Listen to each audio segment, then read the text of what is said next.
I think they're a nice choice. It's for Prismari, so what are you gonna do? I should start wearing makeup whenever I go on streams, because what are these? Oh, lad. Anyway. Was that him? No. They were under my Cheetos. Let me just... I have a bunch of lands that I kind of just yanked from my LGS when I went by there to pick up my stuff. Like, the only reason I have lands is because of that. I haven't bought like a bund or anything, so there's no way. There's no way. There is no way else for me. Yeah. Inglas. Anyway, next we have Seize the Spores, which I have a dupe of. It's got this weird tiger lad. But yeah, from what I could tell, it was pretty good. It was a pretty good sorcery. I think it's draw 2 cards and create a treasure token. Sorry. Additional cost discard spell, discard a card. Yeah, I'm really fine with that. That's good for discard. That's good for something that's red, especially. The annual Arts Festival Summit Fest draws participants from across Arcavios, but only one will walk away with the Grand Muse trophy. So obviously that is what the tiger's holding, right? Yeah, that's what the tiger's holding. So I like the card. I think it's a bit much for me personally, but I do think that as a sorcery, it's just objectively a good sorcery. Oh yeah, here's the most horrific card I think I saw in the set. In terms of like the lore behind it. So this is Unsubtle Mockery. Or Emulate Mockery or something, yeah. Unsubtle Mockery. This is so fucked up. If you read the description for it, he said it was physically impossible to... Oh, I gotta look on here, hold on. He said it was physically impossible to capture an exact likeness. The technique could use a little work, but I got the expression right. Isobel, hot-headed artist. So the implication of this art is essentially Isobel, got told by someone, hey, you can't get my full likeness in the picture, or someone else's full expression or whatever. So she fucking flash throws him into a picture. Anyway, I think that's terrifying. That's like, I mean, I'd hate to just get turned into a painting all of a sudden. But still, that's just such a fucked up effect. Anyway, next is Tackle Artist, which I think the art for is really nice. Sleeved up because it's a hollow and it looks nice. So, yeah. My camera doesn't really play nicely with these. I might turn the sharpness down for the next stream.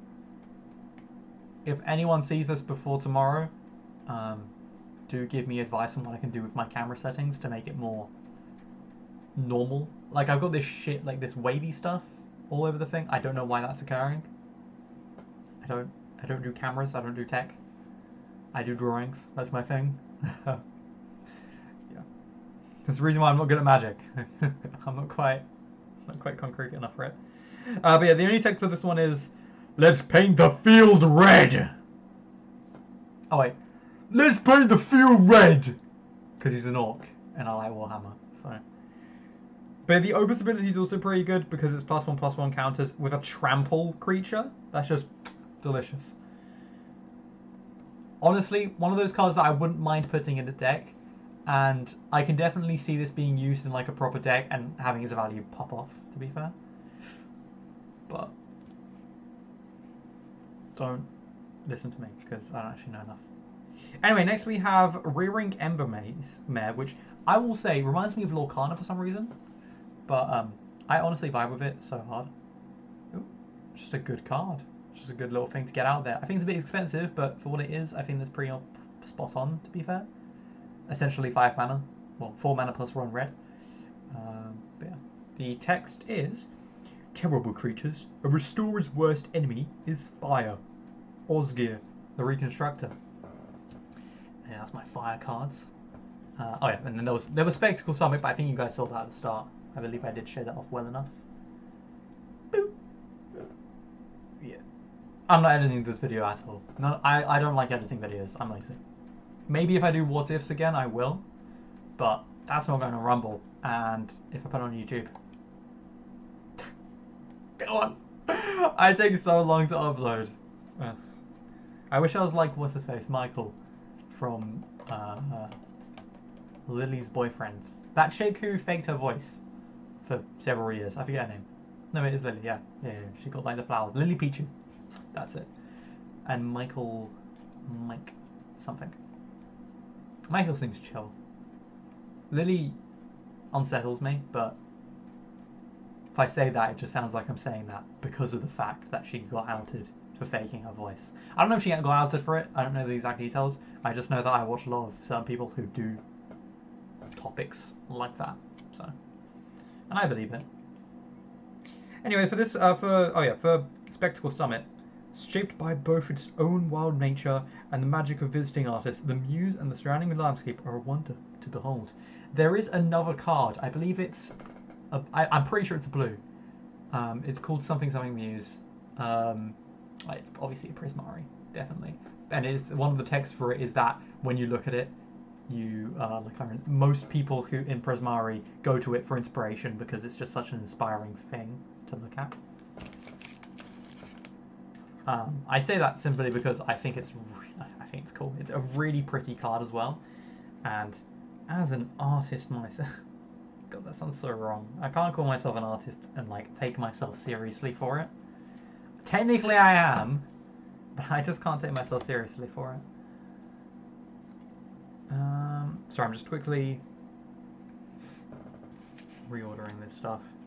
You know what, because I don't really want to show it with my swamps later on, because I don't really want to show off my swamps, I did get a hollow Strixhaven swamp, which is pretty neat. I like it. I think getting hollow lands is pretty cool. Although it does make me want to go back and get like another card. I feel like they should give you both a land and a token, so that when you get hollows, you get a hollow of both. Lands and tokens just feel like the same thing to my head, and I imagine most players probably agree with that. I think. I hope. I feel like that just makes sense. Anyway, here are my blue cards. Let me just take out my lands. In terms of what I got, I just got the island. Which I will say, the island is probably one of my favourite land cards from Strixhaven. But nonetheless, my point still stands. Anyway, so onto the blues and Paradox Gardens. I like Paradox Gardens. I think the concept is really cool. I've got a giraffe somewhere in here which basically runs on the Paradox Gardens. Ooh. You're not here for good camera quality content. I didn't have a camera until today, so yeah, take a nip. A vast expanse that alters the rules of nature, offering a glimpse into the very structure of reality. Nerd! Anyway, moving on. So, let's get straight into my favourite card in all of... I think this is my favourite Strixhaven non-like mythic, legendary, specially designed art or anything like that. This is just my favourite general art. I haven't gone for all of the Strixhaven things, because I personally want to find them eventually. I want to get collector booster packs, but I only want to get them for retail, which will kiss my balls. So, what can you say? This isn't like Pokemon where I know a community where they follow through with it, fortunately for me. But well, there's no like Pokemon Center I can work with. Anyway, yeah, this card, I like it a lot. If I could just, ooh. Can I do it? Can I? Yes! Essence Scatter is just beautiful. Venturing beyond campus means learning how to deal with creatures not bound by university rules. Emil, Vast Lands Runner. God, it's so pretty. It's absolutely stunning. I love it. I love that card so much. You don't even know. Anyway, next we have Banishing Betrayal, which is another fucked up card. The girl from the main art, I think her name's Tam, pushes the Oracle of the World into a fucking like portal or trap or some shit. I'm assuming getting them killed and turned to an archaic. I haven't followed the full story, so I don't really know, but that is what's suggested by the text. I can just get a nice little... Oh, hello. There we go. One simple push, and Jadzi fell into the churning world of magic. Tam thought it would be harder. Wished that it had been harder. Basically, Tam's a cunt, apparently, what I can tell. Don't know why she's the front cover, but I guess we didn't... Hold on, let me just mute myself. Shema. Jestem, robię wideo. Dam ci zdjęcie. Nie. Trochę. Yeah, no, I mean, it's alright. I need to work on it a bit more. I think it's good, but the problem is I don't know how to make it work properly. Um, so I don't know if the effects that are occurring with it are due to my own fault or whether they're the fault of the camera.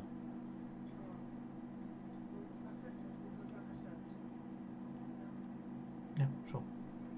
I'll probably take like today and tomorrow to do that then. Okay, bye. Have fun. Papa. Hola. Talking with my mother. Anyway, moving on. So yeah, Tam's a bitch. I just needed to, she was just asking me to check out the camera quality and such not.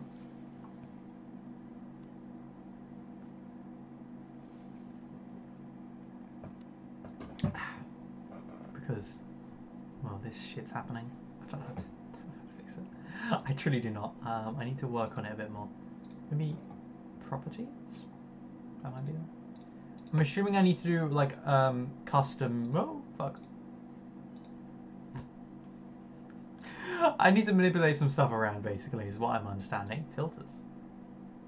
Huh? Let's ignore that. Anyway, moving on. You know, let me just quickly check if my audio is actually going. Let's ignore that. Anyway, moving on. You know, let me just quickly check if my audio is actually going. Let's ignore that. It is. Cool. So next we have Landscape Painter, who I believe I got a dupe of in my Prismari only booster pack, which I think she's pretty fucking good, because she's essentially just a baby version of the Emeritus for blue. I'm actually surprised this fucker isn't like really expensive or something, because there's draw 2 cards. It's an expensive cost for drawing cards, but the fact that it's on a creature and you can use it once. Well, maybe it's not that good actually. I'd say that back. But it's still decent. I think it's still good. It's good for like later game stuff. Anyway, she's pretty neat. Then we have Hydro Channeler. My mom says she liked this. I don't really have an opinion on it, to be honest. It would be impressive if it was like a 3D model, but because it's like a real thing, like because it's just a drawing, I don't know how impressive it is to me. I'm not that great at drawing, don't worry. So I'm not coming from a place of experience or some shit.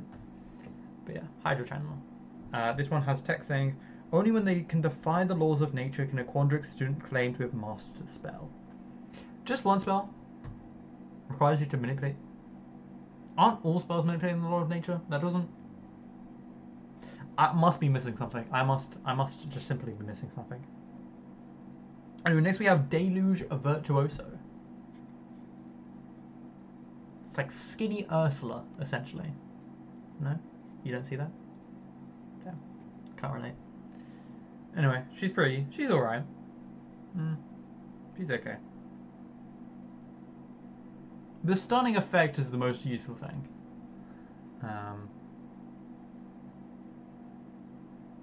Problem is the buffs are all till end of turn, which makes sense for blue. Still kind of mid. But, yeah. I don't know if I put her in my deck. Especially if I'm already building something that doesn't require, like, non-permanent stat buffs. Well, I mean, technically I don't for one of the ones I'm doing, but it's only on that creature, I believe.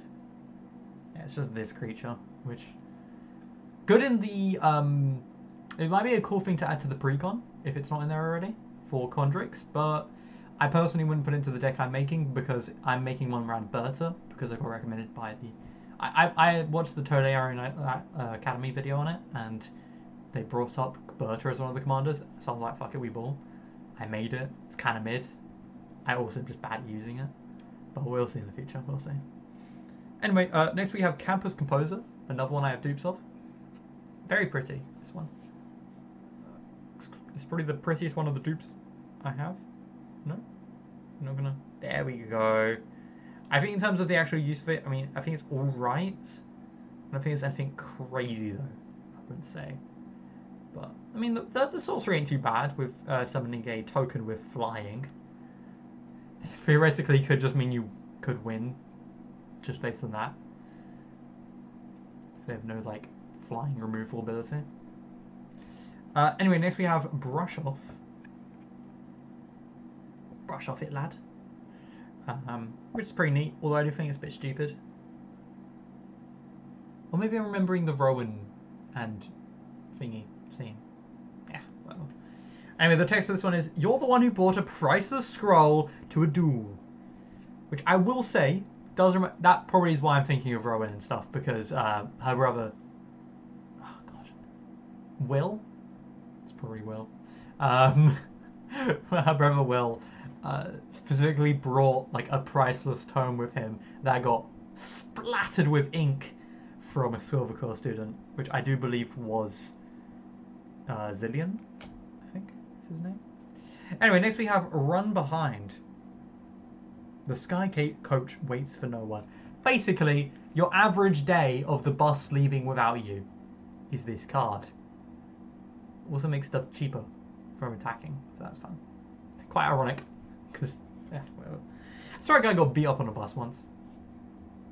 I've spoken to a lot of homeless people and entrepreneurs near buses as well.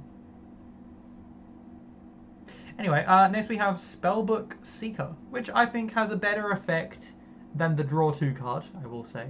You draw 3 cards and discard 2 cards, which is always fun. It made me wish I got more cool Owlin, because I really like owl creatures, but I didn't really get any cool ones, you know? But otherwise, I mean, it's a good card. It's a good card to get out. It has some good effects. It's fun. It's chill. Moving on, because my brain's only going to be able to go through like half of these, and then I'm going to have to go to a video, because otherwise my brain won't work. I'm going to go through the greens next, and then that's it, I think. Anyway, next we have Muse's Encouragement. This is the one I was talking about earlier. That has the Muse thing. I'm going to try and show you at least the picture, but you can check out the effects on Card Market or something. But yep. Muse's Encouragement. It's really pretty. Essentially, that bird flies about, and many Prismari students find their best ideas while under the gaze of the Muse. I'm pretty sure the Muse is the bird. I do hope that they have a card that is the Muse, but I would have to look that up, and I don't. For fuck's sake!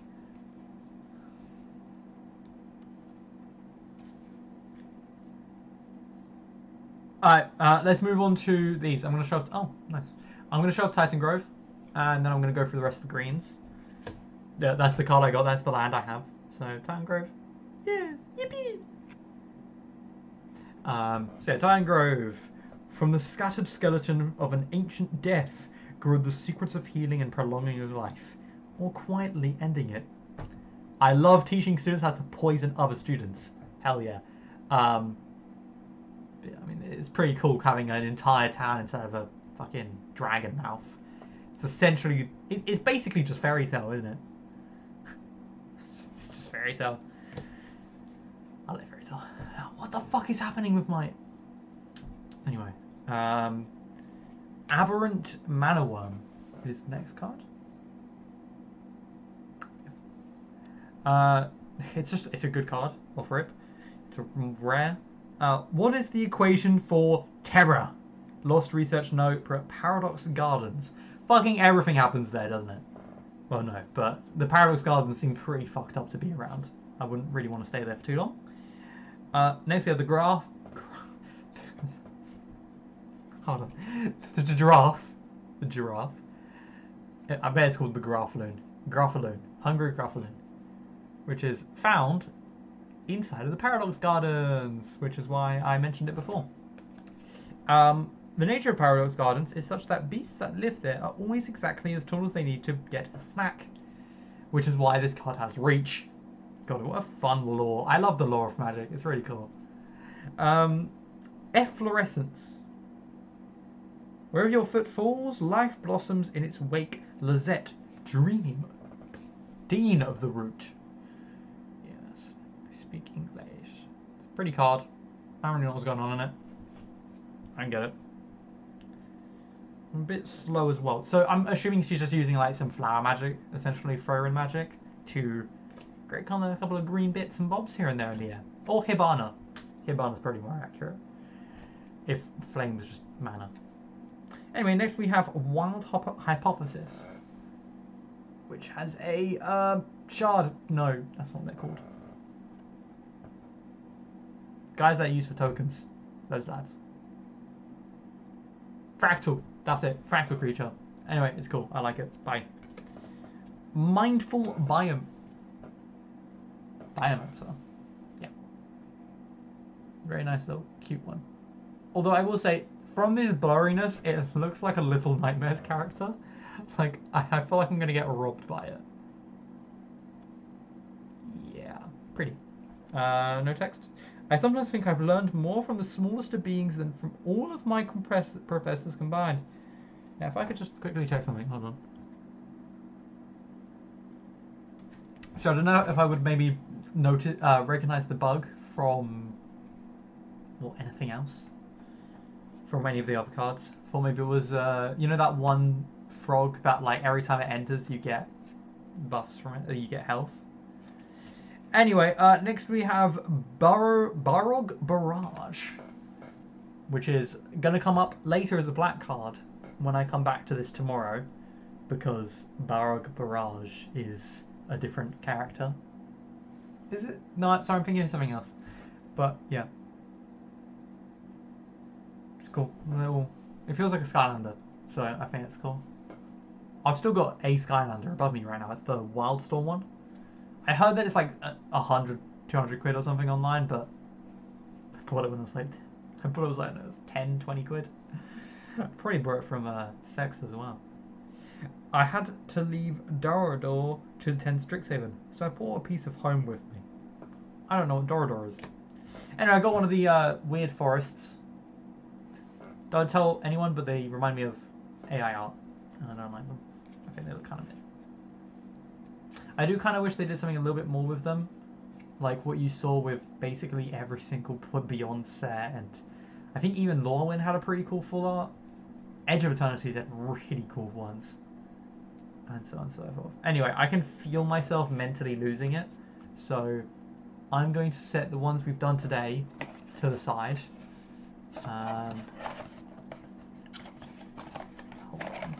Hold on, laddies. Yeah, I'm going to set that to a side. We can look at that tomorrow. Sorry, we can look at these in front of me tomorrow. Small spoiler. I won't show you the last one. There's a small spoiler. I really like the fact I like the Mystic Scrolls. But yeah, I need to make sure that there isn't too much of a mess. I have a nightly thing I do after streams where I do like a drawing for like 10 minutes. It's sorry about that. It's a skill thing, and also it's just like a nice little habit to get into before I go back to uni. So fun stuff. Maybe I'll show you my art one day. I said this before. You already see my art on my videos, so we'll probably be fine. One moment.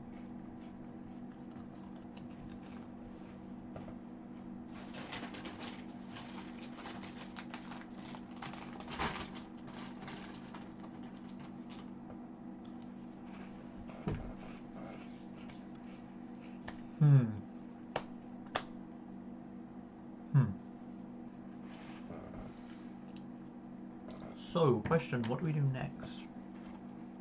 Pop that there. You know what? I'll show y'all something that I got recently. And then we're gonna head into then we're gonna head into some video a video. I'm gonna finish the Planeswalkers video. Hello. Work. It works. Love it. Anyway, so I like Pokemon, as you can see behind me with my tins there. My Pokemon cards. Pokemon cards. Here. These three. That's Latias, that's Zoroark, and that's Absol. That's a Monsuno. That one is the G-Quux from Gundam G-Quux. That one is the Blue-Eyed Sage from Yu-Gi-Oh! That is Muramasa Senju from Fate Grand Order. I'm so sad they shut the arcade game down. I genuinely hope that they make like a new arcade game before I go back to Japan. And then here we have Dr. Eggman from Magic the Gathering. I've got some more in front of me, like just there. Well, no, there, but that makes you better understand it. I've got some shelves I need to put up as well at some point. I'm not going to do it today anymore.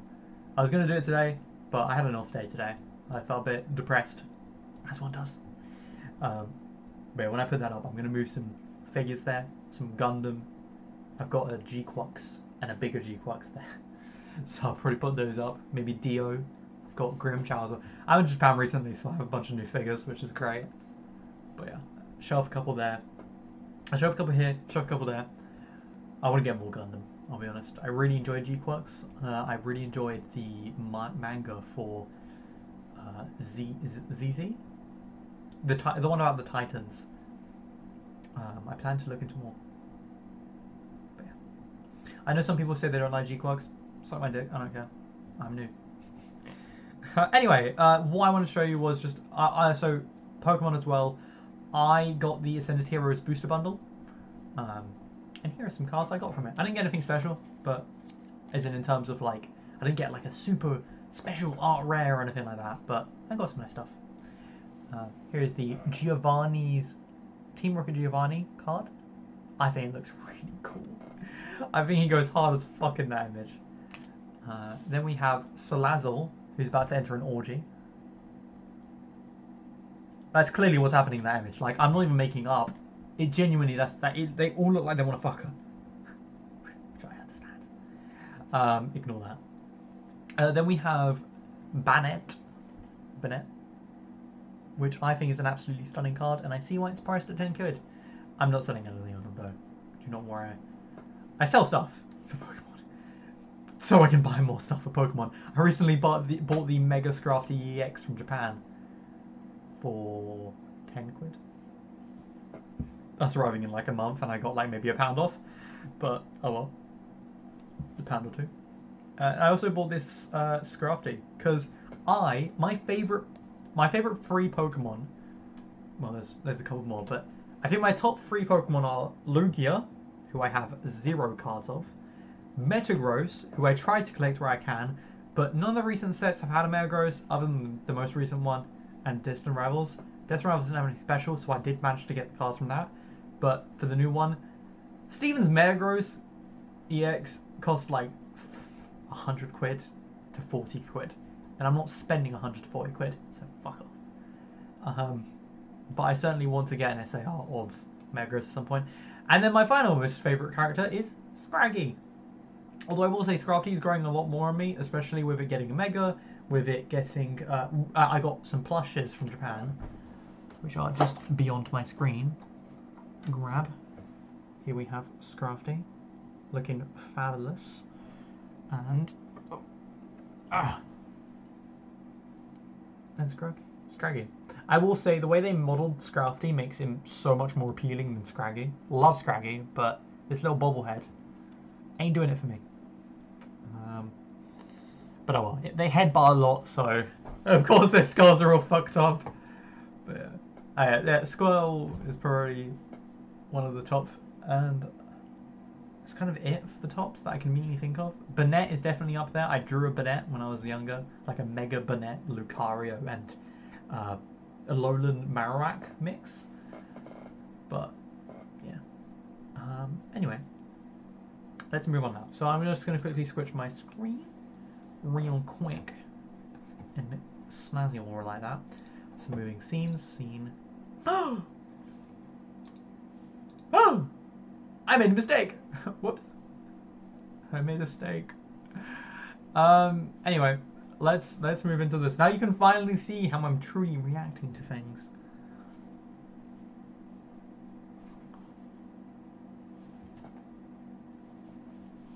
Alright, well, I'm watching a video, so I can't even watch this anymore. Let me quickly grab... I've got this balcony. I feel like you deserve to know what I'm eating, since I'm eating while streaming.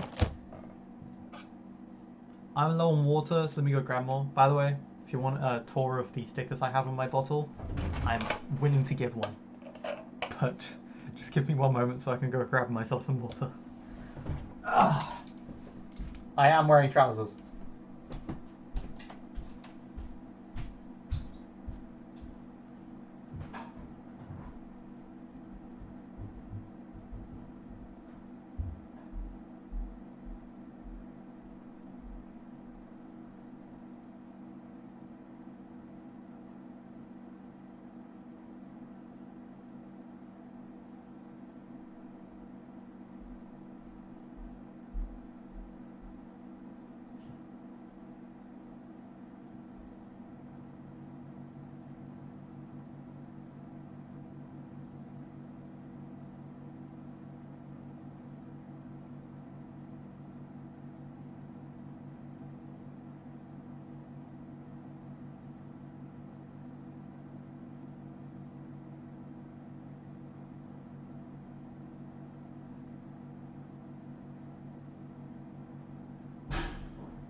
I'm sorry I made you do that. Alright. Yo, I have returned. Heathens.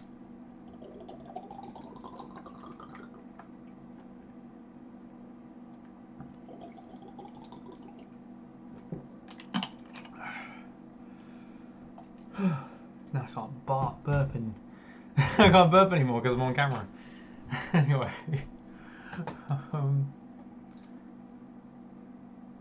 let's quickly pop out chat, pop you to the side. Yeah, you guys get to see my little thing for a second. Alright. The only problem I have with Rumble is that it makes it really difficult to like actually keep track of stuff. And OBS doesn't have anything for Rumble yet. I'm like looking for a plugin in the future. But yeah, because of that. Hi Thea. Hi. Do you wanna? That's my dog. Hold on, let me just scoot on over. Yeah. Did you have my sock? Did you take my sock? Ah.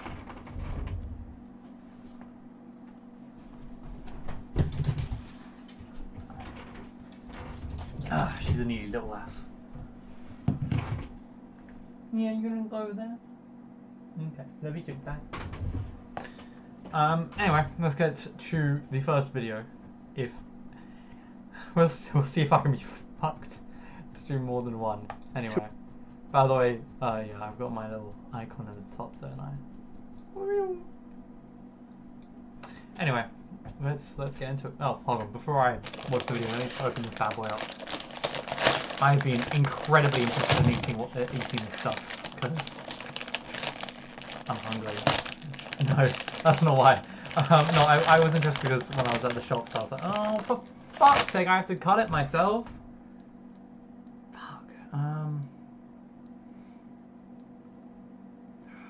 Shit. Do I go down the stairs again?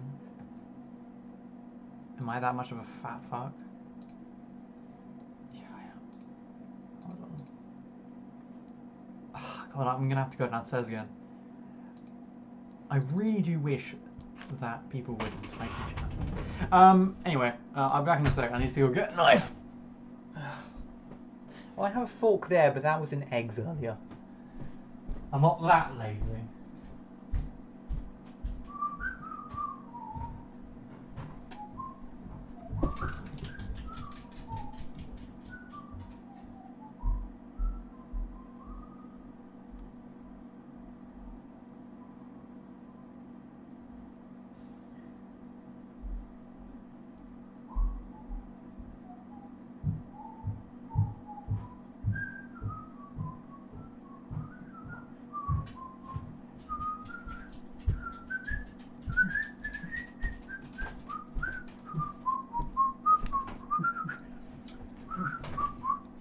You know what? Fia deserves a little treat. Fia, hop. Hop, hop, hop, hop, hop, hop, hop, hop. Stay. There we go. I have some ligaments from some chicken I ate earlier that I just have on my table. Anyway, let's get into it. Round him out. B.O.B. Bevy of beetles or creating groups. He has 2 forms so far, each with an ability that designates a leader by making them stronger, training an army by triggering for all attackers, and finally, 1 big board buffing ability to round him out. B.O.B. Bevy of Beetles is an un-planeswalker. That is to say, someone from an unset. Rather than being one specific entity like just about every other planeswalker, B.O.B. is, well, a bevy of Beebles. These are tiny homunculi that researchers would study at the Tolarian Academy. Fitting to that, on entering the battlefield, B.O.B. makes 4 1/1 Beebles, and their loyalty is equal to the number of Beebles that you control. This can be increased to attack your opponent, or you can sacrifice one to research it and increase your knowledge, being represented by drawing a card.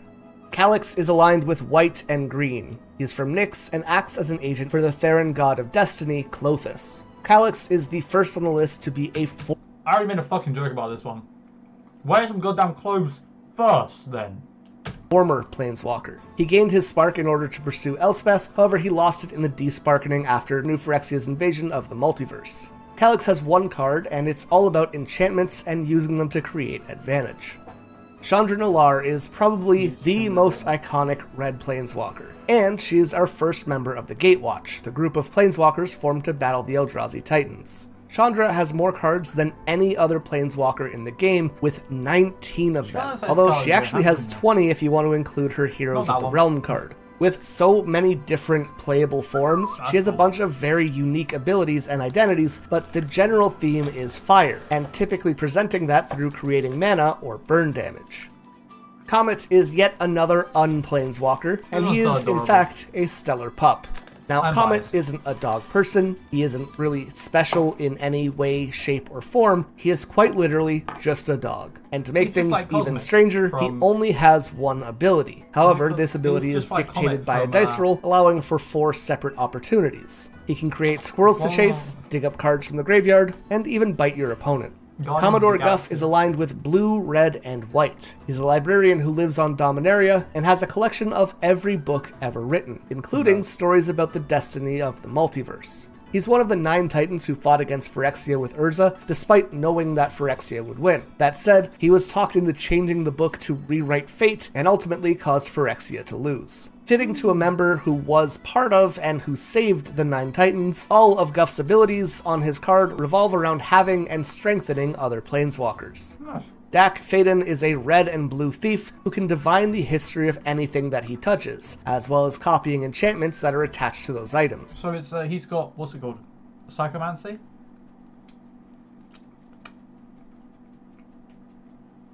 I believe it is called Psychomancy. I'd have to look it up, but I don't want it.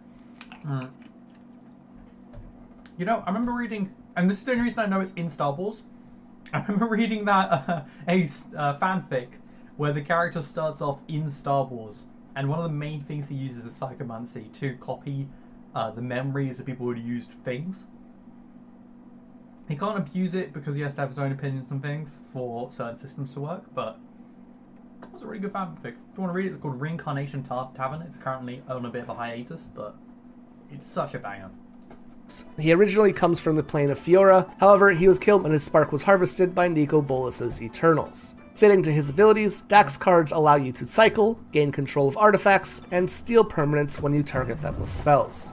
Dakon Darkblade is a white, blue, and black planeswalker from Dominaria. He was a blacksmith who was approached by Dihada to create the Black Blade. He forged it over 10 years, heating it and... Oh, did I just miss that guy last time? Because I swear I didn't hear it, that he had that ability, but... Yeah, now I remember this guy. He got fucking murked afterwards. Then cooling it by killing a slave with it and having the weapon drink that slave's soul. When he finished, he tested the blade in battle and grew stronger with each life that he took, spawning the horrifying tale of Dakon Blackblade. When Dihada returned, she would use the blade to steal Dakon's soul through his shadow, but left the man himself alive to... It's not like either of them are good people anyway, so who cares? ...wander across Dominaria. His card, fittingly called Dakon Shadowslayer, gains loyalty equal to the number of lands that you control. Think of it as you forging the blade over a longer period of time with each turn that passes. He can surveil. It could also be considered like, you know, him going across different lands to use the weapon, like he's testing the weapon. At least that's how I would see it. Exile creatures, and play an artifact from the hand or grave, most likely wanting to target the Black Blade itself.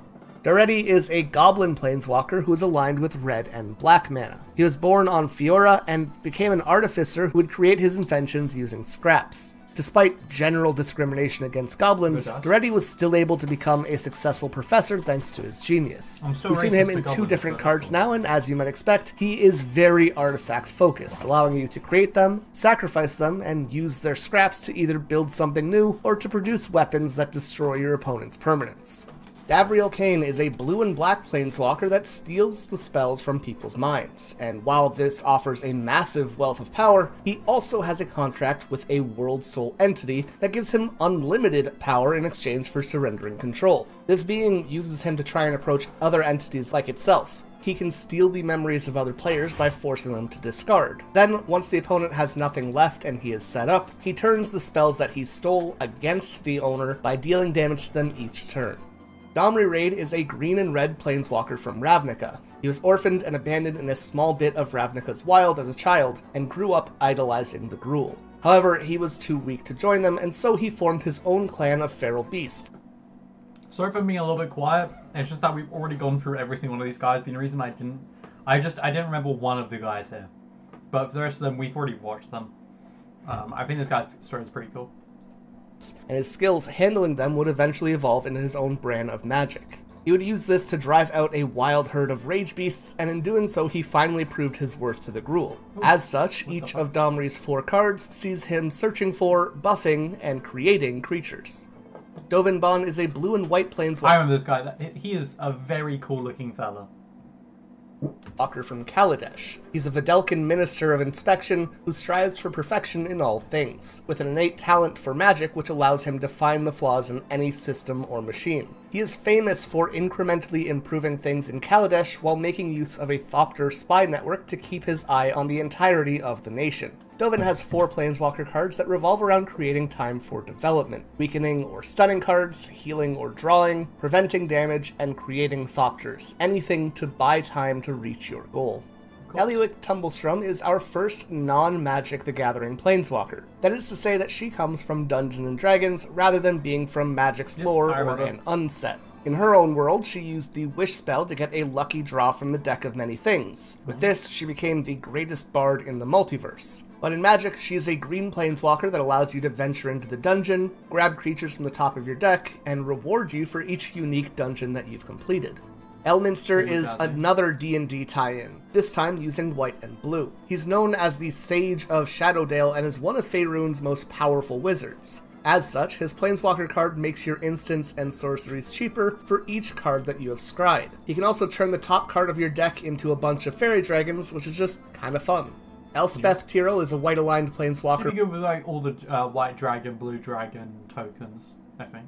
Sorry, he would. From Capenna. She's a warrior who believes everyone should be free. She is once held prisoner by the Phyrexians and holds an intense hatred against them, which can cloud her judgment. Elspeth specializes in magic that builds community and fortification. She can build a mighty army, protect it, and bolster its forces. Sorry, I'm not making faces over this character. I have her in one of my decks. She's cool.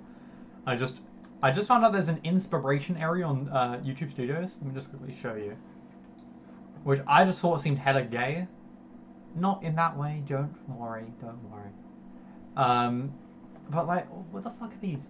Reimagined Genshin Impact regions as hand-painted Magic the Gathering land cards. Motherfucker, I would have to paint the land cards. I don't want to do that. That would take me so long. What if Tanjiro was an apprentice carpenter building temples for demon... What? The fuck? It wouldn't be called what if blah blah blah blah blah. It would just be what if Tanjiro was an architect. What if Tanjiro was a carpenter? What if carpenters mattered in Demon Slayer? Essentially. This one, comparing my architecture model making tools to professional card grading equipment. What the fuck? What? Why would I do that? Genuinely, why would I do that? I don't understand the logic of this AI that YouTube has. What if Deku used smokescreen to navigate the leeway seeking political land? Okay, long ass title, firstly. Secondly, why? Why would I do any of that? I'm looking directly at you, my camera. Why? Why not just use... What if Deku was limited to smokescreen in Genshin Impact? Side note, I haven't played Genshin Impact in a very long time, so I would not be able to continue that series at all. Complete honesty there. What if Izuku met Zhongli and shared memories of a fallen hero? Basically, what if Bagu actually fucking died and then Izuku went to Genshin Impact? Is what I imagine that would be like. What if Goku was reborn as Brody with a Frieza race transformation? I'm pretty sure that this inspiration exists for one reason and one reason only. Some guy commented on one of my videos, do a what if Brody. What if Goku was like Brody or some shit. Low-key, I probably would have been down back then. I was busy with not doing videos. So, yeah, my bad. Maybe one day I can do some more what ifs though. But yeah, I was gonna do a Kamigawa video and it just didn't work, as you can see. I'm just curious. I want to go through these. Got my live right now. Yeah. I've got more views. I got likes. I got likes. Thank you very much. Sorry, I haven't gotten any likes for any of the lives I've done on Rumble or any of the other videos, so thank you genuinely thank you for liking. I appreciate it, man. Yeah, otherwise... Neat. Oh, no one watched... Oh yeah, no, that was the stream I just did. Why would anyone watch that? What else? Posts? I don't post anything. So. Playlists. I was really proud of my Jin, Blacksmith, and Shinigami stories. I really like them.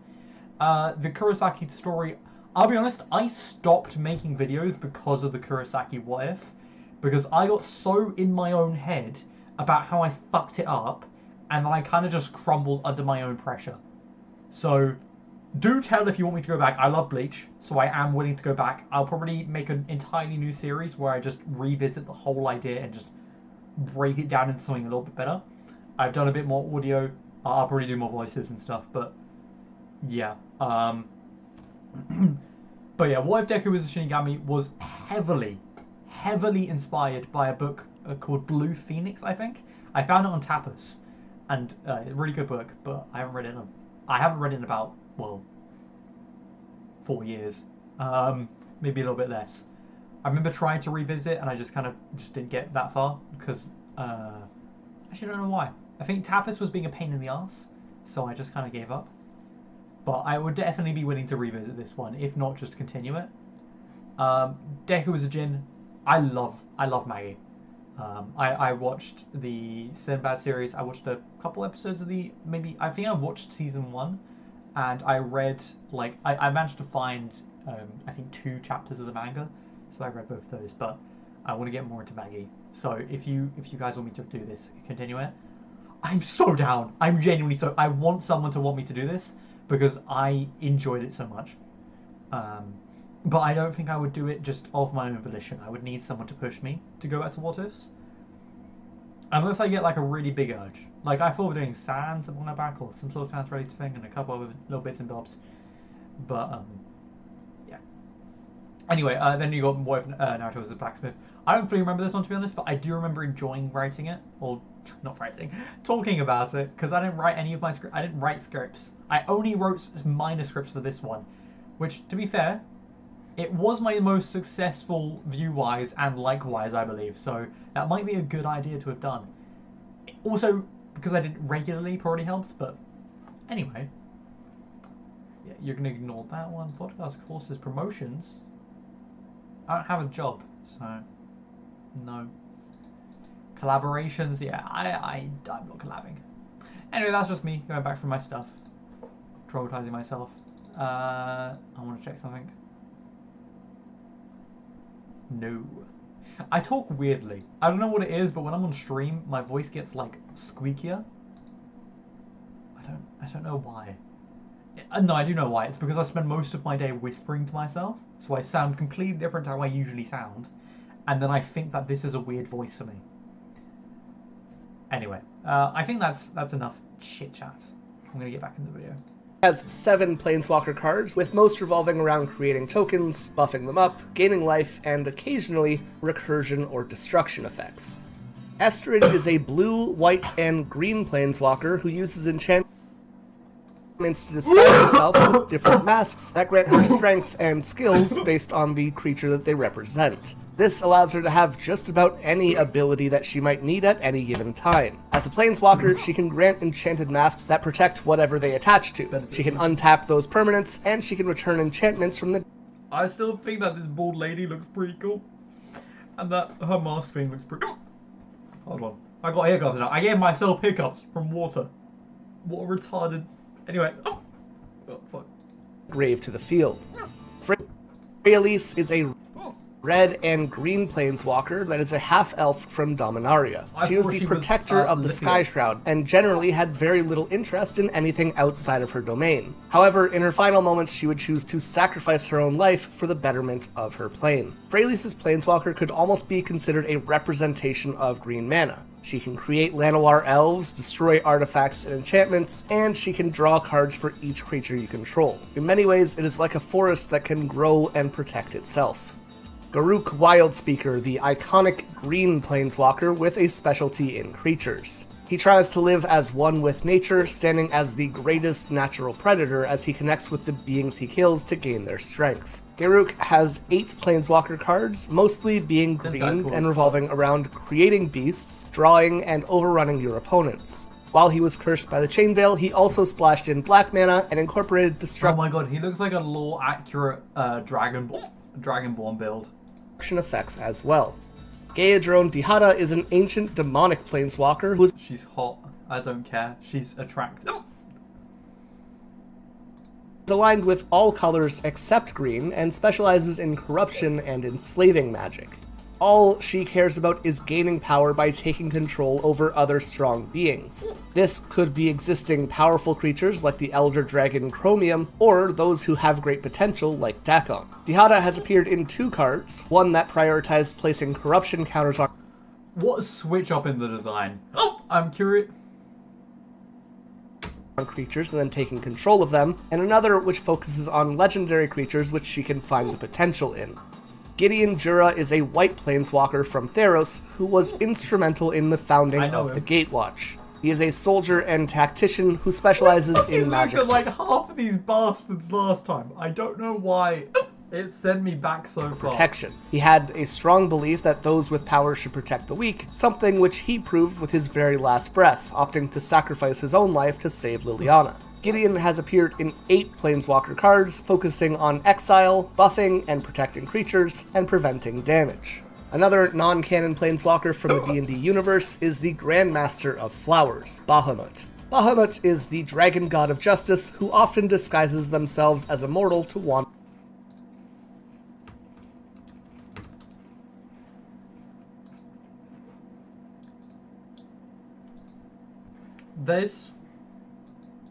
This same person, same image. It's just it's the same person. Alright, in FGO, I don't believe that actual Merlin does this, but in FGO, Merlin and Merlin both have this ability where they naturally, wherever they walk, a reality marble appears under their feet, which essentially means they imprint a separate reality that's on their soul onto their surroundings just by walking. The only other character I can think that has the exact same kind of like kit as that is one of the most powerful golems in existence, which is Adam. I believe it's called Adamus, which is essentially just Adam. The idea is meant to be a golem that's inspired by Adam, and wherever it walks becomes the Garden of Eden, which is OP as shit in FGO. And Merlin is a mage who can just kind of do that casually as well. So, yeah. This guy is fucking crazy. Crazy. He's also a hella pervert. Bro is Saikuno before Saikuno. A bit more. Around the world. This leads us to Magic, where he is presented as a white planeswalker in the form of one of his personas, the Grand Master of Flowers. Fitting to this, Bahamut is able to transform back into a giant indestructible dragon once they have built up enough strength. Grist is my own personal nightmare fuel, as a green I agreed with this last. and black insect planeswalker known as the Hunger Tide. Grist travels from plane to plane looking for places with vast forests and farms, and when she finds them, she summons unimaginably large swarms of local insects that will feed on the land until nothing remains. She has appeared in 2 cards and has abilities like creating insects, milling cards, sacrificing creatures, destroying targets, and becoming more powerful for each creature in your graveyard. In other words, the more that she consumes, the stronger she grows. Huatli is a warrior poet planeswalker from Ixalan who can telepathically communicate with dinosaurs and read their memories. Huatli is a pretty interesting planeswalker in that her color identity has shifted, seemingly forever. Originally, she was white and red. I do not care. I also would like the ability to communicate with dinosaurs. However, Also implying that dinosaurs exist. after realizing how xenophobic her nation had been, she aimed to change, now embracing white and green instead. Her abilities revolve around the creatures that you control, gaining life or loyalty, which increases based on the size of your horde, creating dinosaurs, and while she used to deal damage to limit blockers, now she draws you cards. Jace Beleren, from the plane of Vryn, is by far the most iconic blue planeswalker. He is a mental plane limit blocker. Huatli.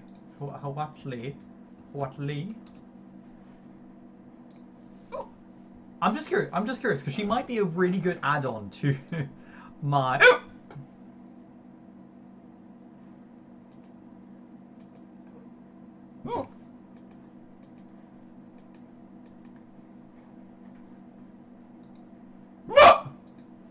Each creature you control assigns combat damage equal to its toughness rather than its power.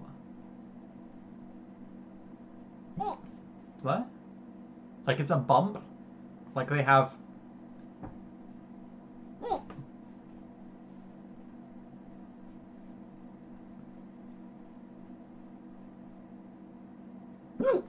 I just had such a really good idea. If you had Huatli Sun's Heart, and you had... what's it called? The Wall of Barsing Say. And a way to get rid of Defender and Barsing Say, then you could just create a 30 attacker, 30 defense, who also you can just occasionally give yourself more life. Now, there is no way to give this character extra loyalty. However, the fact that you can bump yourself 30 up in the first place means you can build a deck around the idea that you're going to get her and bump yourself with more. Unfortunately, I don't think you can put planeswalkers as commanders. But, obviously, once you get her out, and you have a bunch of cards already, probably, because, well, probably a few, maybe 2 cards, and whatever else you get in the future, that will have a life bonus, or maybe, if you draw this much, delete life, or gain life, or some shit like that. You could just have her out and just abuse that system by just giving yourself 30 health. 30 health is ridiculous. Especially if it's something that bumps toughness, or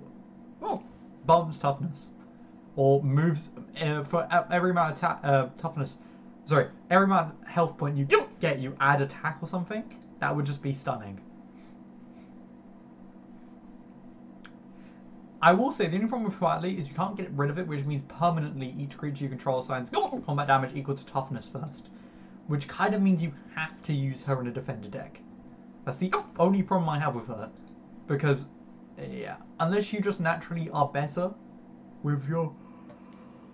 Oh, fuck me. With your other stuff. What about you? Loyalty counter for each champion. For each creature you control. Okay, that's good. That's fun.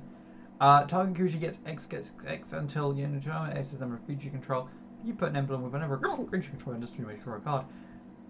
So literally, I want this card. I really want this card in my Suki deck. I think that'd be useful as fuck. Vote of Unity. Whenever she enters, search your library for a basic land card. Reveal it, put it into your hand, and shuffle. Exile her, then return her to the battlefield under her. What? Exile, then return. Oh, I can't use her in my deck because she is a fucking red, green, white. Fuck! Who at least final strike gets +1/+0 and it deals damage equal to power. Equal to its power to target creature an opponent controls. Oh, that's good. Inti's name will grace our poems and histories for generations. Yours will collect dust, forgotten in this cave. Should I do a woman voice? Hold on. Inti's name will grace our poems and histories for generations. Yours will collect dust, forgotten in this cave.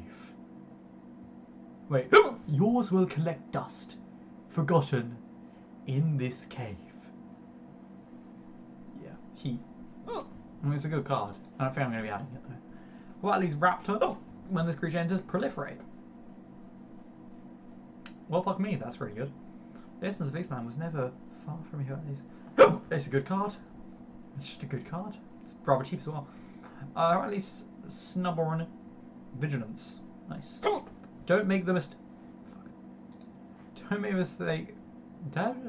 Don't make the mistake of thinking blunt horns can't kill. Why in the fuck would you assume blunt horns can't kill?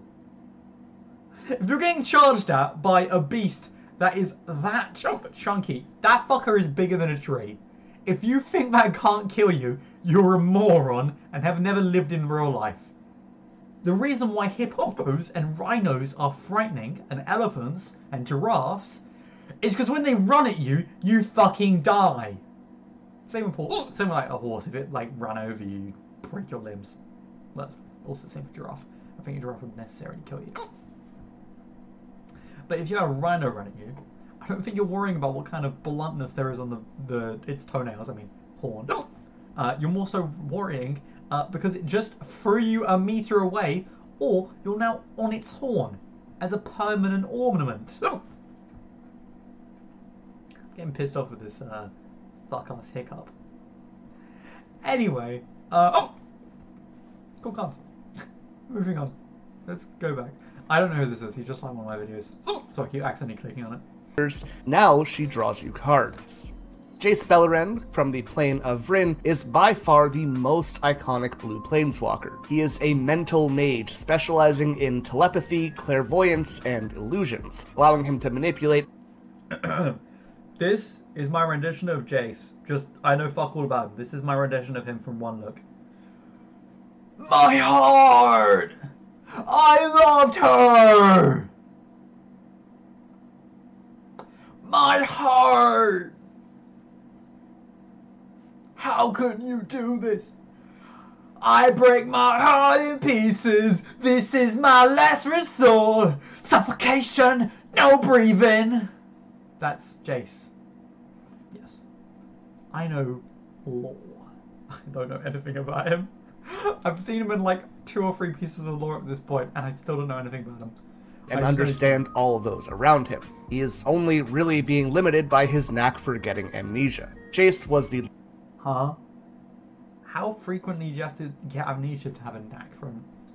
Living Guild Pact, a founding member of the Gatewatch, and has been instrumental in so many other major stories within Magic's lore. And that's probably why he has a whopping 14 cards, with one being probably the most famous planeswalker of all time, Jace the Mind Sculptor.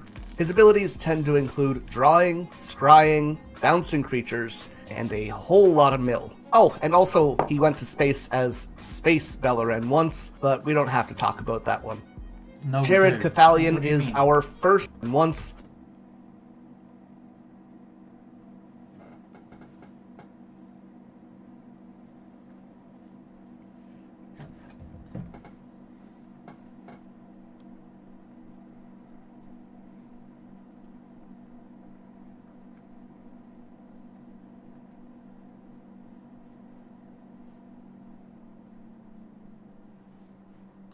but we don't have to talk about that one.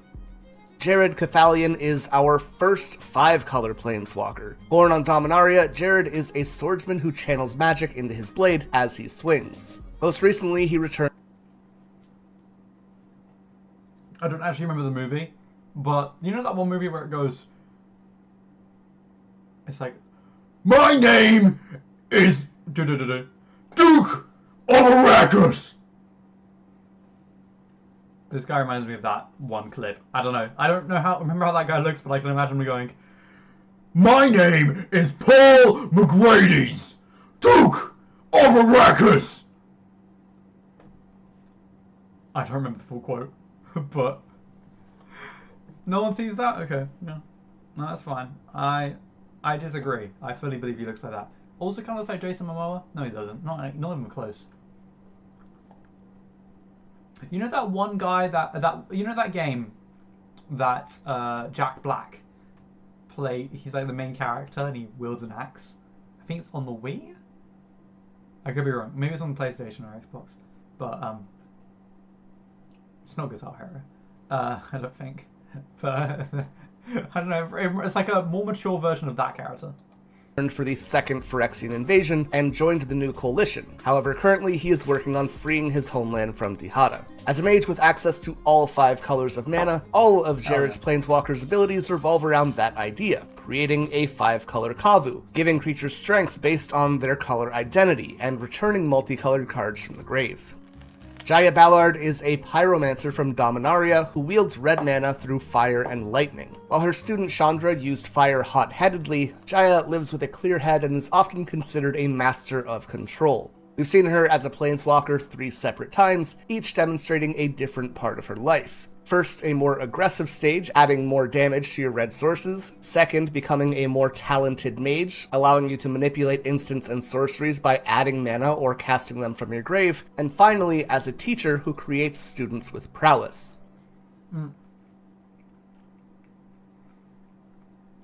I'll give you my thoughts on this character tomorrow. Jessica is a red planeswalker from Dominaria who is known as the Thrice Reborn because she has lived 3 lives. First as Phage the Untouchable, second as Corona False God, and finally as a planeswalker. Jessica ultimately sacrificed herself to seal a rift over Otaria. As a planeswalker commander, she demonstrates this idea of living multiple times as she becomes more powerful each time she is cast from the command zone. Jiang Yanggu, whose name I probably mispronounced, my bad, is a green planeswalker from Shenmeng. He has the ability to strengthen the creatures of the forest and travels the multiverse with a dog named Mowu. Over his 2 cards, his abilities include... Oh, fucking course it is. He kind of looks like a turtle here. Being able to summon Mowu and buffing your creatures. Kaito Shizuki is a cybernetic ninja from Kamigawa who is aligned with blue and black mana. He aims to help Kamigawa progress towards becoming a perfect plane through technology. As a ninja, Kaito's 2 planeswalker cards are all about evasion and moving quickly. He can phase out after your turn, create unblockable ninjas, draw cards, and even call creatures from the shadow of your deck. Karn is a silver golem from Dominaria, dubbed the Father of Machines. He has become a planeswalker twice, first receiving a spark from Urza and later from Venser. Karn has near mastery of artifacts, being able to understand any machine that he comes into contact with. While he has access to all 5 colors of mana, all 4 of his planeswalker cards are colorless. He can create power stones and thopters, block your opponent's artifacts, exile cards, and even bring in Clanker! He's a bit of a clanker for not doing much during the whole, basically causing the whole Phyrexia, the second age.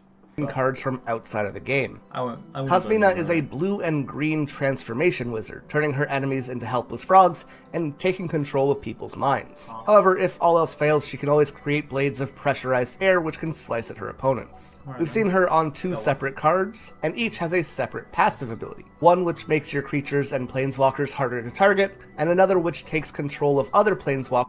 I like her bird. Yeah. Simple as. By giving her own abilities to them. Outside of that, she can create creatures, draw cards, and... All I know about her is essentially, people think that she probably should have done a little bit more back when she was doing, when she was in the original Strixhaven set. other than that. Even cast instants and sorceries from your library. Kaya Kasir, the ghost assassin from Tulvada, has a very unique ability. While it's typically impossible to bring another living thing into the Blind Eternities, Kaya is able to enter another person's body as a ghost and have that body planeswalk with her. Kaya acts like she is driven by money, however she does have her own sense of justice, even releasing all of the unfair debt while she was the leader of the Orzhov Syndicate. As someone who fights off ghosts, all 7 of Kaya's cards revolve around exiling, while also having a small focus on discarding and life manipulation. Kiora is a green and blue merfolk planeswalker from Zendikar. She fights fiercely to protect her home and seeks new ways to increase her control over the seas, for example taking the Bident of Thassa from Theros. She has appeared 3 times, and typically has abilities that allow her to draw or untap cards, and often demonstrates the power of the ocean by summoning massive sea creatures. Koth of the Hammer is a red-aligned I hope Vulture. she returns in the new Mer-related set that everyone knows is definitely going to happen after Reality Fracture. If you know how to use Guy Robel, please do tell, because I have no fucking idea how to use this thing.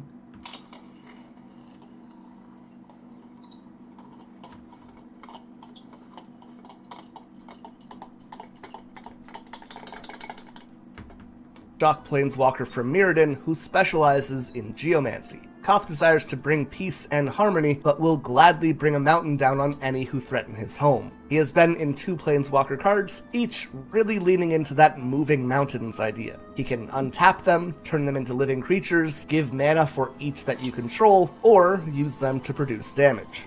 Liliana Vess is a necromancer from Dominaria, and she is by far the most popular example of a black planeswalker. In general, she views others as stepping stones towards greater power, and this thirst for power even goes as far as to use the Chain Veil despite knowing it corrupts her. While most planeswalkers are no longer immortal, Liliana has made pacts with several demons to remain youthful and in her prime. We've seen her in 12 planeswalker cards, with a ton of different abilities that often revolve around discard, sacrifice, revival, and zombies.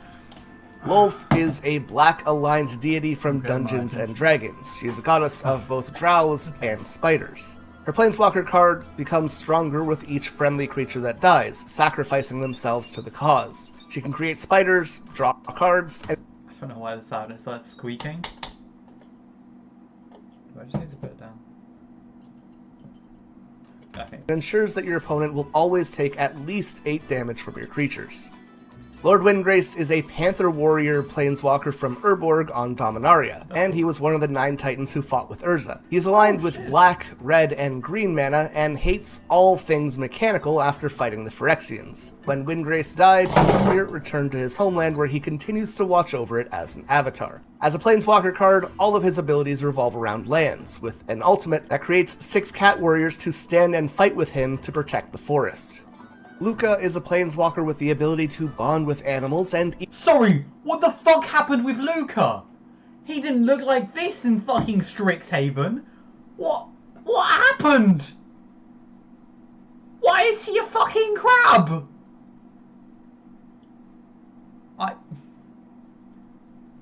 I merely have 0 words. Why is he a crab?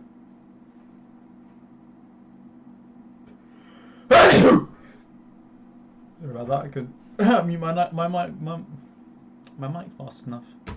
even take on some of their features as they become close. He is a red and green planeswalker and even take on some of their features as they become so that's what happened. He got a new pet. close. He is a red and green planeswalker from Ikoria who was once a member of an elite military squad that fought against monsters. He appears as 3 different planeswalker cards, first as a member of the Coppercoats, and allowing you to summon creatures from the top of your deck, then as a card which could either be Luca or his companion Mila, and finally a completed version who summons corrupted beasts. Minsk is another Dungeons & Dragons tie-in planeswalker. He was a ranger who believed that his partner Boo was actually a miniaturized giant space hamster. To show off this partnership, his red and green planeswalker card creates a Boo token every turn. He can then buff that Boo up and then throw it at his opponents to deal damage. Mordenkainen is a blue planeswalker borrowed from Dungeons & I swear. Do you remember? Anyone else remember a ton of memes swirling around the internet about hamsters just always dying in really weird ways? My hamster supposedly jumped out the window and ran off. So I don't know if he died in a weird way. Dragons who created many powerful spells. As a magic card, he allows you to cycle cards, create a dog with stats equal to double your hand size, and remove the limit on your hand size. As your hand represents spells that you can cast, it's pretty fitting for a dude who's responsible for making spells to give you unlimited access to them. Mu Yanling is a hydromancer from Shenmeng who uses blue mana and has the ability to control air elementals. She looks for time magic that might be able to undo the tragedies of her homeland. In her 3 planeswalker cards, we see her controlling wind by I want more of this chick. removing flying from creatures, bouncing them back to their owner's hands, or creating elementals. However, She has airbending as a waterbender. Crazy. she has also mastered time enough to give you an extra turn. Nahiri is a core lithomancer from Zendikar and is aligned with white and red. She's considered to be one of the most powerful planeswalkers, but while she was once the hero who bound the Eldrazi Titans, she's become obsessed with revenge. Later, Yeah, because everyone else fucked her over like 20 times, and honestly, it doesn't seem like they really put much effort into helping her out. Like, yeah, she let herself sit behind, you know, she wanted to do good, and then she kind of just got forgotten about, which is a bit sad for being part of a trio who support each other and doing some like pretty big stuff. You'd think they'd have like at least set up more ways of getting in contact with her than in just, you know, one method that gets her blocked off, and then wouldn't go for would try to de-escalate situations rather than escalate them with her. I'm not really surprised she went the way she did, and yeah. even becoming completed by Elish Norn. She is the embodiment of White's sense of justice and Red's fury being unleashed upon those who would break their word. She's appeared in 5 Planeswalker cards, each using her lithomancy abilities to create and empower equipment, which can be used to aggressively attack Is lithomancy just like upgrade equipment ability? any enemy in front of her. Narset is an Ojutai scholar from Tarkir. She's a planeswalker aligned with blue, white, and red mana with the ability to nullify or amplify magic. She has appeared in 3 planeswalker cards so far and Ninja Pirate Fire Nation vibes. often limits your opponent's abilities to draw or cast spells. She also has skills which can grant mana and allow you to either recast spells or to add damage to your instants and sorceries. Nico Bolas, the most famous big bad in all of Magic the Gathering, is an ancient elder dragon from Dominaria with access to telepathy, necromancy, Used to be friends with Lithuania? No, hold on, what's that? With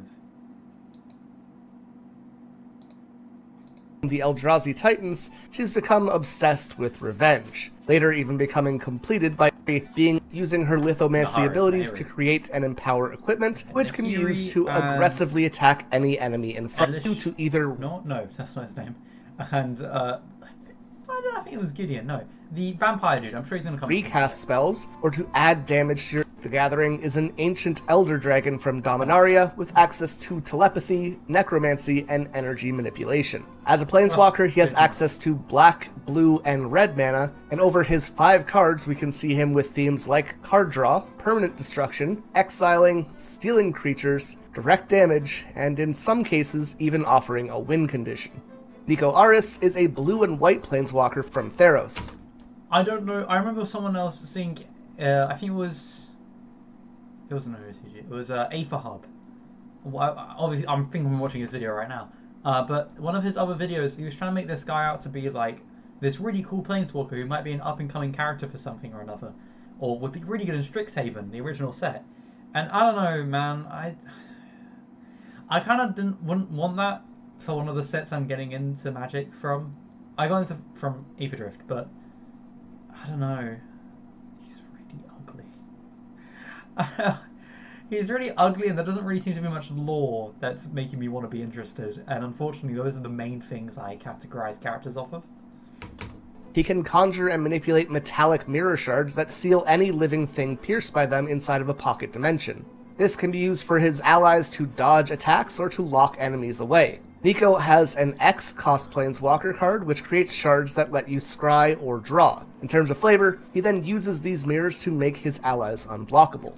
Nissa Ravane is an elf from Zendikar specializing in green mana, though she has dabbled in black and blue once each. Nissa is able to feel and manipulate the plane's ley line. For a second there, I thought that this was the one who went to Lorwyn back in the old set. Giving her an innate connection to any land that she visits. At first, Nissa was presented as an elf-typal planeswalker. However, now she is an animist, who is able She looks like that character. Maybe I'm confused. to animate the land and speak to the soul of Zendikar directly. She has appeared in 11 cards, most of which allowing you to untap lands and turn them into elementals. Obnixilis was a human warlord and the only survivor of a plane that only knew war. However, he was cursed by the Chainveil and turned into the red and black planeswalking demon that we all know and love. He specializes in anti-life magic, which can weaken enemies, erode matter, and consume the life. He looks like Ifrit released from Final Fantasy. I only know him from the Death Battle, but my goodness. Of others to Poor Ghost Rider over there getting grabbed. strengthen himself. His 4 planeswalking cards specialize in creature destruction, card draw, and hitting enemies for 1 or 2 damage each time they draw. Oko is a shape-shifting Fey planeswalker who uses blue and green mana. He specializes in healing, illusion, Lobos? Is that you? and mind control magic, and aims to help others find freedom and escape the Never mind. It's not Lobos then. rule of tyranny. We see Oko in 3 separate planeswalker cards, which have abilities like creating food or copies to feed He kind of looks Korean. Is that just me? the hungry or build a rebel army. He also has transformation effects, which can remove tyrants and bolster the less fortunate. Quintorius Kond is a Loxodon mage from Arcavios. As an elephant, he never forgets a spell or tome that he comes across, and has a dedication to historical accuracy in his studies. Quintorius is a red and white planeswalker who benefits from casting cards from exile, which very much is like learning spells from the past rather than from your library or your memory. Ral Zarek is an Izzet guild mage from Ravnica. Ral is a storm mage who controls rain and electrical storms with both blue and red mana. He has appeared in 5 planeswalker cards that strike like lightning, forking damage between targets or chaining it through multiple enemies. He can also use chaotic effects like flipping coins for extra turns. Rowan Kenrith is one half of twin planeswalkers from I might get spoilers here. I'm kind of annoyed by that, but oh well. What can you do? Eldraine, who uses It's not like this card game's been out for, what, 30 years? red mana. She is a spark mage, utilizing electrical energy in tandem with her blade to fight alongside her brother. She has had 3 planeswalker cards with abilities like dealing damage that forks between targets, stealing creatures for a turn, forcing opponents to attack, and copying spells. She has also appeared to work with her brother in the Royal Scions planeswalker card. Saheeli Rai is an artificer from Kaladesh with the ability to control metal, which she uses to create artifacts and constructs. She can even turn one metal into another if she wants. Saheeli is a blue and red planeswalker who has appeared in 4 cards, with abilities allowing you to scry, create artifacts or copies of them, and even make other artifacts cheaper to play. Samut is a red and green planeswalker from Amonkhet who has superhuman speed, and using this speed she does everything she can to protect her plane and her people. She has only appeared in 2 cards so far, giving her speed to others by granting haste or double strike. We can also see this demonstrated as she summons creatures and planeswalkers directly from your deck onto the battlefield. Sarkhan Vol is a red, blue, and green planeswalker from It's Samurai Jack. Don't you recognize him? It's Samurai Jack.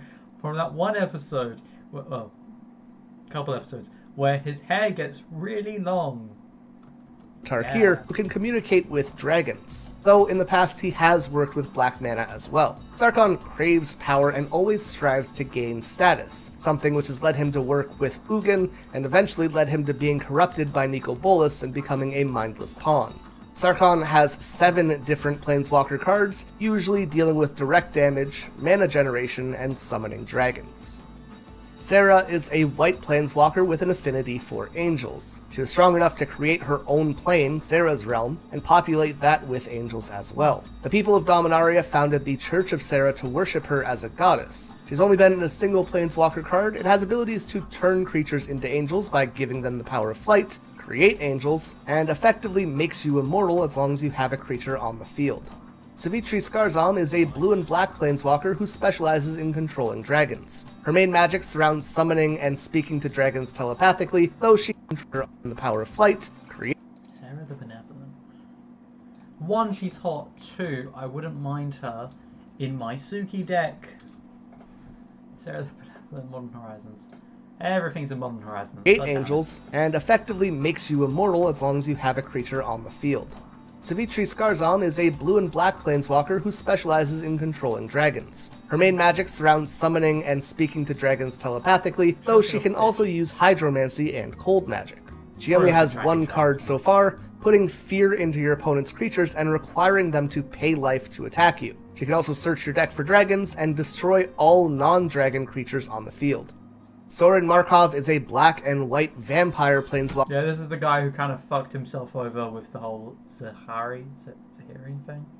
Walker from Innistrad. He is a master of blood magic which can drain the life from others. He's the oldest living planeswalker at over 7,000 years old, and he was instrumental in sealing the Eldrazi Titans. Sorin has appeared in 9 cards, with the majority of them focusing on life manipulation, creating vampires or bats, and taking control of players or their creatures.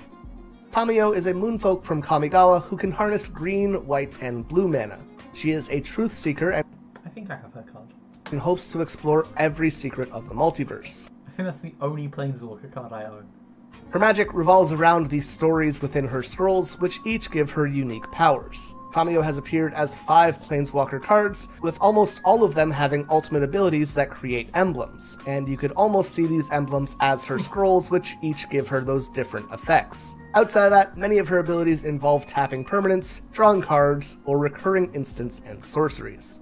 Tasha the Witch Queen is a Dungeons & Dragons tie-in who wrote the, and I'm sorry for this, Demonimicon of Igwulf. This jumble of letters is the title of a book all about demonic lore. She's a planeswalker who uses blue and black mana and grants you a demon every time you cast a spell that you don't own, while also exiling spells from your opponent's graveyard and allowing you to cast those spells at a later time.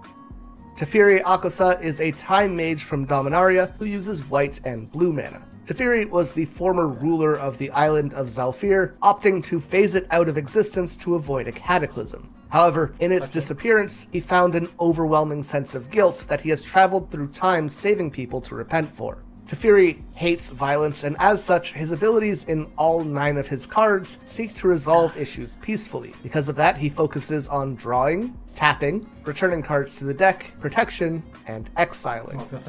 Teo Varada is a white planeswalking shield mage from Gobekhan. We've seen Teo as a planeswalker twice, each focusing on defensive abilities. Teo can make walls, give you hexproof, draw cards for you and an opponent, and force opponents to attack specific other players. Tevesh Zatz is a black planeswalker from Dominaria who shapeshifted into a twisted, distorted dragon. He is incredibly manipulative, holding a mission to silence life anywhere he goes with magic that focuses on death, destruction, and torture. You're not the Lich, pal. You are not the Lich. As a planeswalker, he can summon thralls to do his bidding, sacrifice others to draw cards, and gain control of all other commanders, even ones in the command zone. Tezzeret is a blue and black planeswalker from the Esper Shard of Alara. He's an artificer who reforged himself with a dark steel body and can... The moment I understood the weakness of my flesh, I despised it. I was disgusted by it. Can turn scraps of metal into living constructs that he can freely manipulate. Tezzeret has appeared in 8 cards which untap, sacrifice, empower, and create artifacts, while also having a secondary theme of stealing life from your enemies.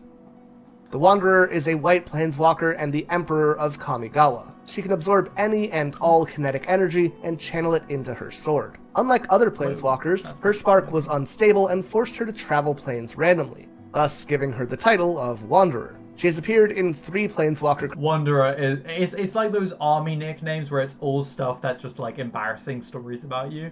Yeah, she's called the Wanderer because she got lost. Yeah, man, you just kept getting lost, so we just started calling you the Wanderer. It goes hard, but at the same time, when you know the lore, it's like... Fucking moron. Cards with abilities that can prevent damage, exile targets, even the odds of the battlefield, summon samurai, and sometimes has flash to demonstrate her sporadic planeswalking. Tybalt is a half-human, half-devil planeswalker from Innistrad who uses red and black mana. Tybalt's magic specializes in pain and despair, being able to instill it in others and then amplify it as he sees fit. He has appeared in 3 planeswalking cards so far, with abilities that can stop opponents from healing, punish opponents for holding cards in their hand, and exile cards before stealing them. These each fitting the themes of despair, physical pain, and emotional pain respectively. Tyvar Kell is a elf planeswalker from Kaldheim who is aligned with green and black mana. Tyvar is all about Why is his arm essentially Khan's dimension? building up his own legend. He does this through tremendous talent in close combat, but also in his ability to transmute any natural material into another that is nearby. Tyvar has appeared in 2 planeswalker cards, which are all about manipulating and augmenting your creatures. He can allow them to act as though they have haste, both tap them. green, but let me just check real quick. Tyvar Kell.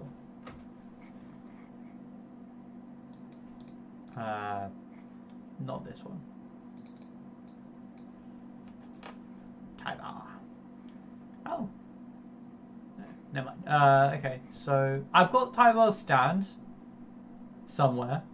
Something related to that. Tyvar the Pummeler, Tyvar the Bearcase. The Brawler, yep, okay, I was right. Cool. Can't use any of these Planeswalker cards. Tap another one, tap creature you control, Tyvar the Pummeler goes to destroy.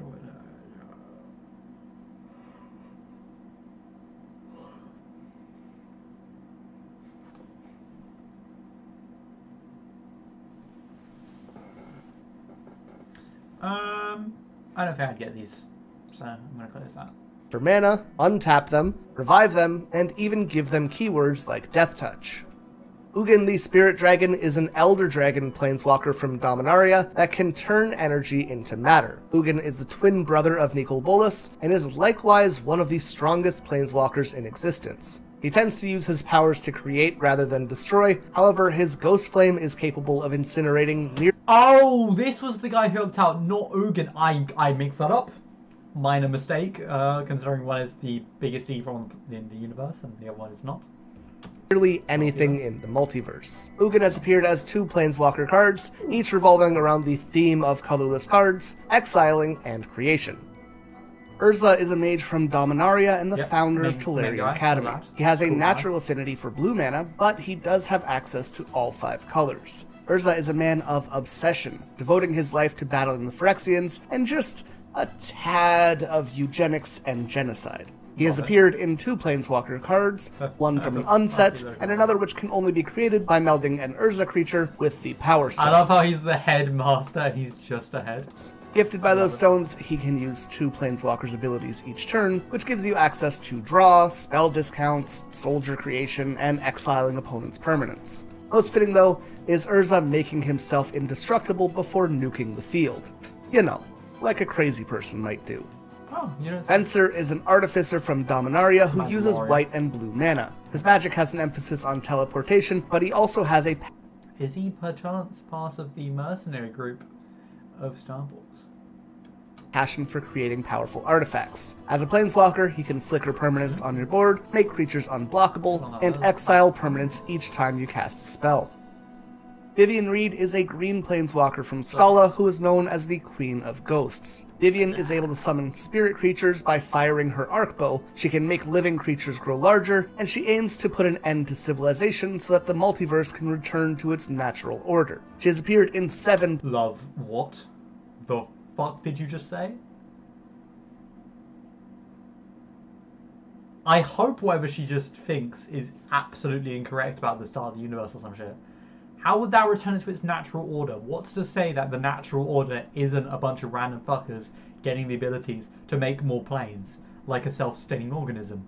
Because more than likely that's why planeswalkers exist, you dilt.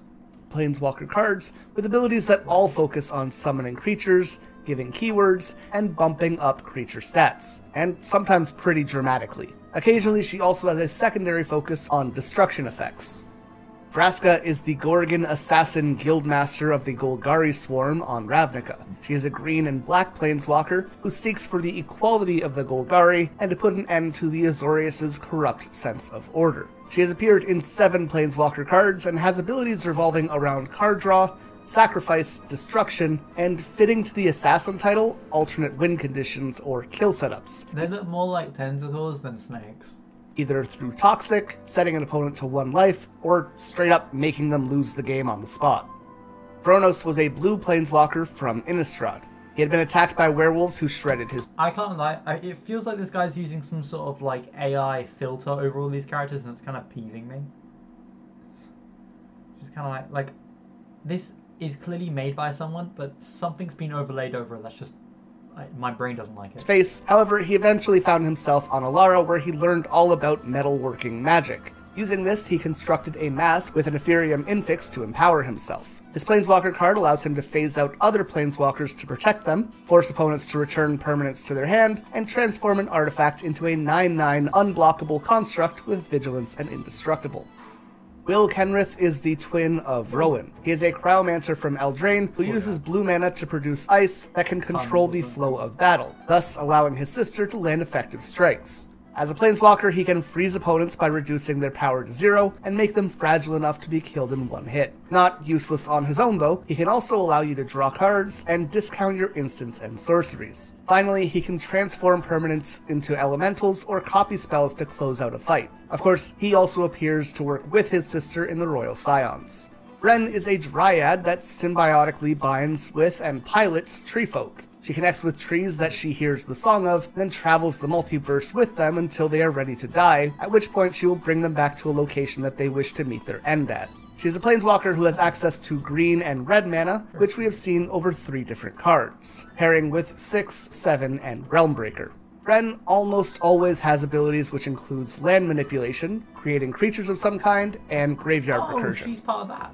Xenagos is a green and red satyr planeswalker from Theros who has ascended to godhood. He has complete disregard for life and spent much of his early childhood even trying to kill his mother. As a planeswalker, Xenagos creates... Yeah, quite ironic for one of those. I mean, that's probably why he's so fucked up though. No, wait, no. He's clearly fucked up, that's probably why he managed to achieve what he did. Satyrs to fight for him, generates mana based on the amount of creatures you have, and can play any creature or land from the top 7 cards of your deck.